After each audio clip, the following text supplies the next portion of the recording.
클라우드부터에서 대략 한 3번 내지 4번에 걸쳐서 오픈애쉬에 관련해서 조금 정리를 하려고 해요. 오픈애쉬가 뭔지, 우리가 왜 이걸 하는지 등등을 얘기를 할 텐데, 먼저 우리가 지금 팀 주피터의 프로젝트는 뭐냐니까, AI 신도시라고 해야 되나? AI 교육도시 건설이에요. 교육도시 한번 건설해 보자는 거예요. AI 교육도시를 왜 건설하느냐라고 하는 건데, 이게 뭐라고 해야 되나? 기존의 도시랑은 뭐가 다르냐라고 하는 건데, AI 교육도시는 간단히 말하면은, 간단히 얘기하자 그러면 삶의 질이라고 해야 될까요? 삶의 질을 지금보다 2배 이상, 2배 이상 향상할 수 있는 어떤 기술적인 방안을 제시하자는 거예요. 그게 AI 교육 도시입니다. 그런데 그러면 AI 교육 도시를 어떻게 건설할 것인가? 그럼 그 전 단계로서 뭔가 토대가 있어야 되지 않느냐라고 하는 건데, 그 토대가 바로 에이전트 웹이라고 이제 구성을 한 거예요. 에이전트 웹은 또 뭐냐라고 하는 거는, 이거는 기존의 웹이죠. 기존의 웹에다가 지능을 대보자는 거죠. 웹에다가 지능을 가진 웹입니다. 그게 에이전트 웹이에요.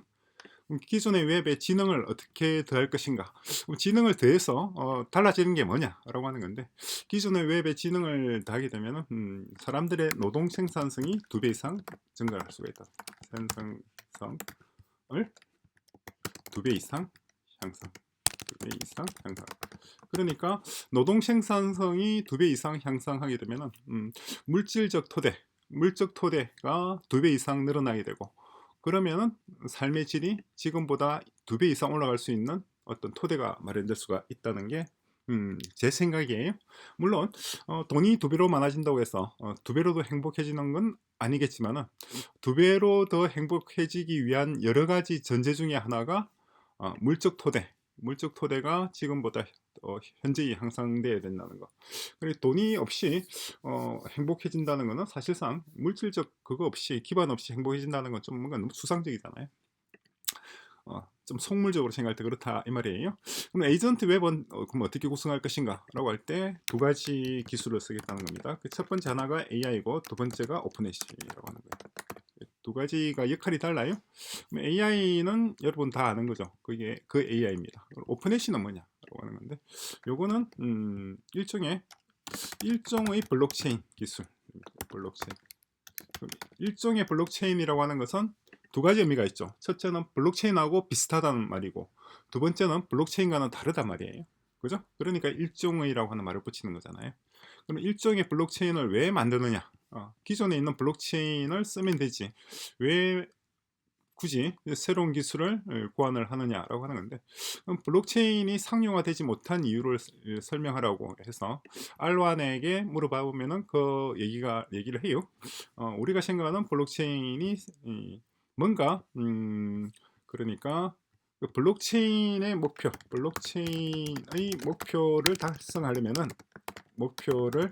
달성하려면 블록체인으로는 안 된다. 체인으로는 불가능한. 왜 그런지 그것을 이제 물어보는 겁니다. 아론에게 물어봤더니 블록체인이 이렇게 상용화될 수 없는 이유가 뭐냐? 특히 기술적인 측면에서 설명을 잘해요. 정말 똑똑합니다. 알완. 이번 영상을 통해서 알완을 얼마나 우리가 활용을 잘할 수 있는지 그것도 여러분들 볼 수 있을 거예요. 자, 첫 번째가 이렇게 트랜잭션 속도가 있고, 두 번째 에너지 효율성 문제가 있어요. 그러니까 비트코인의 인간 전력 소비량이 지금 현재만 하더라도 아르헨티나 국가 전체가 되는데, 만약에 비트코인을 정말 상용으로 그 화폐를 대신해서 사용하게 된다. 그러면은 그때는 그 에너지 소비량을 감당을 할 수가 없다는 것이고, 두 번째는 상호 언융성이에요. 또 그러니까 파편화입니다. 워낙이 수천 종의 아류들이 만들어져서 이들끼리 도대체 누가 누군지 알 수 없는, 물론 이제 크로스 스왑, 크로스 체인이라고 하는 새로운 기술이 나오긴 했습니다만은, 크로스 체인 자체도 표준화가 없어요. 그러니까 허구한 날 터지는 게 크로스 체인 스왑입니다. 크로스 체인 스왑은 간단히 말해서 서로 다른 종류의 가상화폐들 사이에 호환성을 유지하기 위한 기술적 방안이에요. 그런데 이것 자체도 굉장한 문제가 있다는 거. 그다음에 스마트 계약, 이 스마트 컨트랙트라고 하는 또 개념이 잘 나왔어. 상당히 재밌는 개념이었는데, 스마트 컨트랙트라고 하는 것은 뭐 간단히 얘기해서 계약의 이행을 상호 신뢰에 기반하지 않고 기술적으로 기술적으로 계약의 이행을 보장한다는 거예요. 그죠? 내가 너를 믿고 너 나 믿고 뭐 100만 원 빌려줘. 응? 너 나 믿지? 혹은 뭐 그런 말 할 거 없이 그냥 기술적으로 계약의 이행을 보장하는 방식인데, 이건 역시도 또 엄청난 그야말로 허구한 날 터지는 게 스마트 컨트랙트란 말이에요. 그래 현재로서는 상용적으로 사용할 수가 없다. 어쨌거나 기술 개발이 더 진행된다면 모르겠지만 지금으로서는 불가능하다는 거예요. 솔리드티라고 하는 툴을 쓰고 있죠. 그다음에 저장소 문제도 있고 압축 기술 문제도 있고 프라이버시와 투명성의 충돌 있고, 그러니까 이걸 뭐라고 해야 되나, 기본적으로 블록체인 기반한 기술들은 익명성 탈중앙인데, 이게 익명성과 탈중앙이 기존의 사회 시스템과 양립할 수가 없다는 거예요.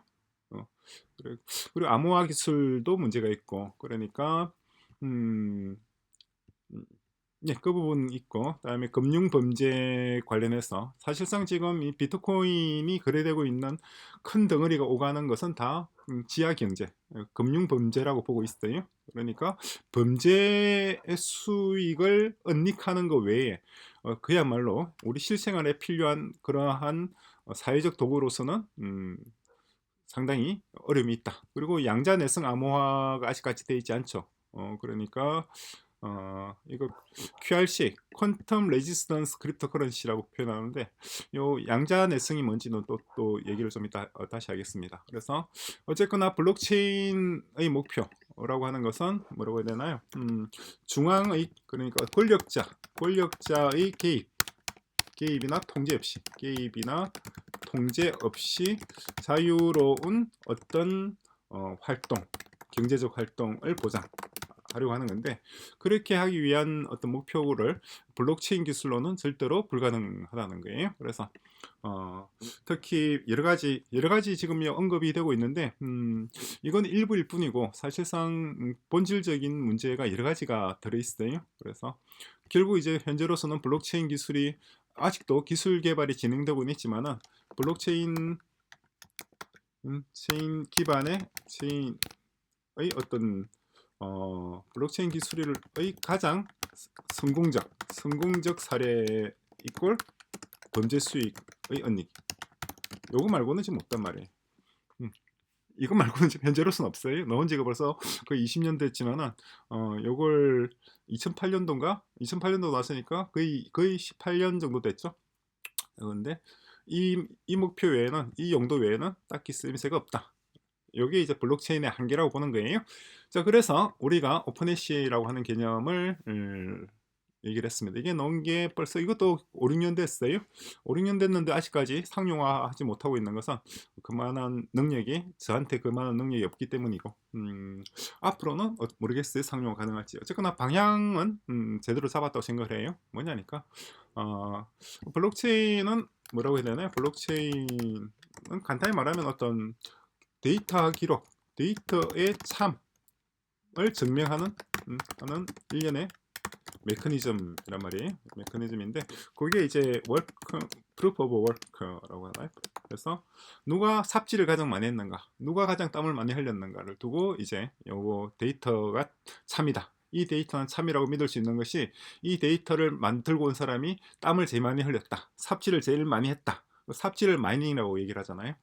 그렇게 해서 표시하는 건데, 요거는 기본적으로 굉장히 에너지 비효율적인, 그러니까 귀하게 쓸 수 있는 에너지를 막대하게 이런 식으로 낭비를 할 수밖에 없는 구조예요, 기본적으로. 근데 오픈해시는 그렇게 하지 말자는 겁니다. 오픈해시라고 하는 것은, 해시의 목적은 뭐냐니까, 목적에는 에너지 소비 없이 참인 데이터를 없이 특정 데이터가 참임을 보장하는 거예요. 보장하는 방식입니다. 그럼 구체적으로 어떤 식으로 하느냐? 라고 하는 거죠. 구체적으로 어떻게 하는지 그거는 이제 다음 영상에서 그 원리에 대해서 얘기를 할 거예요.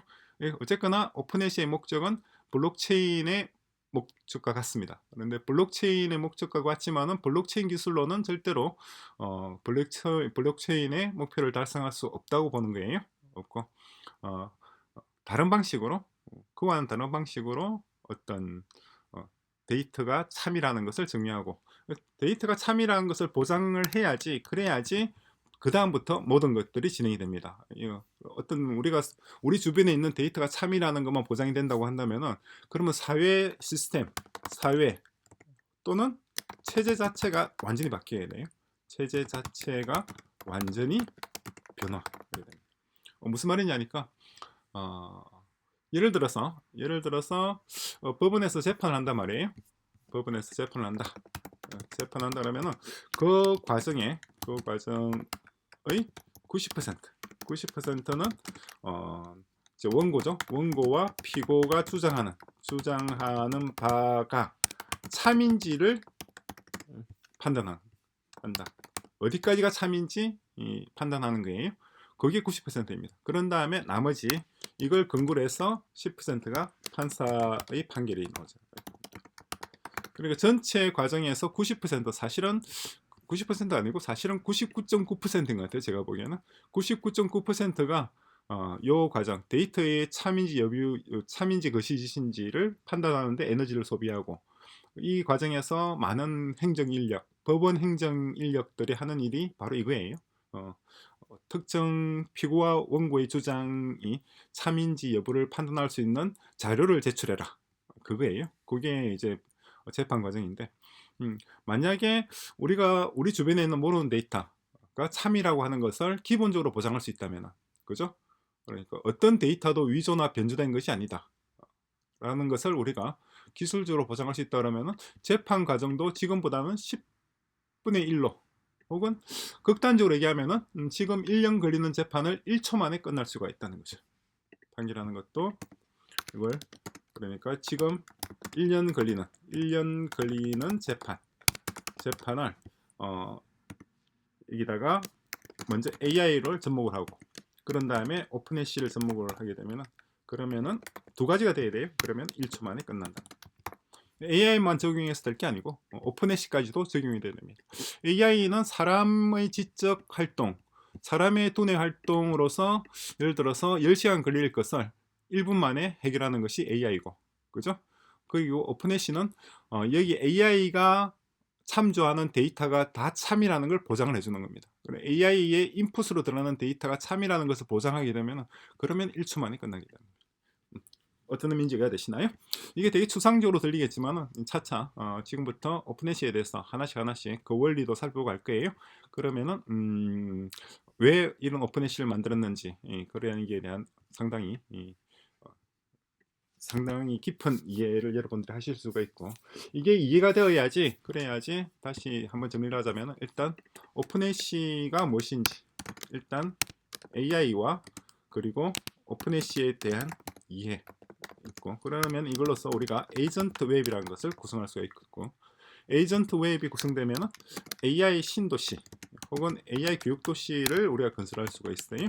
AI 신도시를 건설할 수 있으면 세계 각국에 건설되는 AI 신도시들 간의 네트워크를 또 구성할 수가 있습니다. CI 글로벌 네트워크를 구성할 수가 있고, 이것이 우리 삶이죠. 삶의 또 하나의 뭐라고 해야 되나요?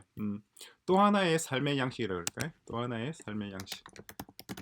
지금의 삶과는 좀 다른 양식. 삶이라고 하는 것은 결국 일상과 업무를 말하는 겁니다. 일상 플러스 업무. 우리가 일상적으로 생활하고 우리가 일상적으로 업무를 보는 그 양식과는 또 다른 형태의 하나의 양식을 제시할 수가 있지 않느냐라고 하는 것이고, 그 양식이 우리가 보기에는 지금의 삶보다는 확실히 낫다, 이런 거예요.